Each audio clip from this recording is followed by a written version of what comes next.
In case you weren't aware, right now there is another recount 5 months after the election taking place in the state of Arizona. Specifically, though, only Maricopa County and their 2.1 million ballots. The Republicans that control the Senate in the state of Arizona approved this. They hired a guy from a company that's never done this before to do the recount. OWN, One American News, is actually live streaming a lot of the recount. And according to reports, Donald Trump is apparently fixated on this recount. According to those people closest to him, Donald Trump is wandering around Mar-a-Lago, and throughout the day, he'll grab an aide and say, "What's the update on the recount? What's happening there?" And that, of course, is when he's not actually sitting there trying to watch it happen live. And Republicans outside of Donald Trump's circle are starting to get a little concerned, just now for some reason, because they believe that this recount, again, over 5 months past the election, is going to hurt future elections here in the United States, because they say it opens the door for whoever loses the presidential election to just say, screw it, I want recounts from now until the end of time.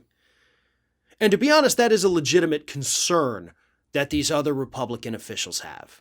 And these are other Republican state officials, like the Washington Secretary of State, who is a Republican. She came out and expressed this thought, saying, we can't have this. Like, this is a bureaucratic process. It is a process laid out by the states, black and white. We've gone through all the steps. We've done all the things necessary. We've recounted down there in Arizona. We've done the ballot audits, the certification, all of it. The Electoral College has even already voted. Like, there's literally nothing could be done, even if that recount bore fruit, which it will not.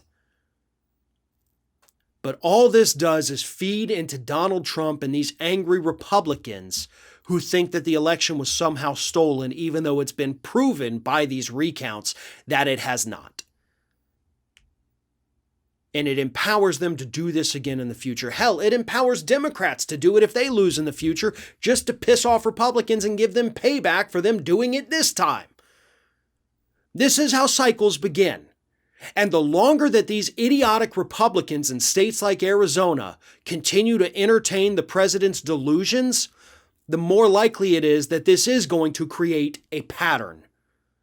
If they had dropped it, if they had let it go, we wouldn't be having this conversation today. But as long as they keep entertaining the delusions of a madman, we're in trouble here in the United States. Not because it might overturn the election. That's not a fear at all. That's not even a thing, by the way, that could happen. Let's say for a moment that they recount these Arizona ballots and, oh my God, Trump actually won. Cool. So he would then, if we hadn't already had the Electoral College vote, get those electoral votes. Do you know what that would change about the outcome of that election? Nothing. Joe Biden would still be president. And the Electoral College isn't going to go re-vote because they've already voted. And technically, you could just classify them as faithless electors who went to D.C. and voted for whoever the hell they wanted to vote for anyway, which is a thing that can actually happen. This is stupid. This is idiotic. And it's all done to feed the delusions of political loser Donald Trump.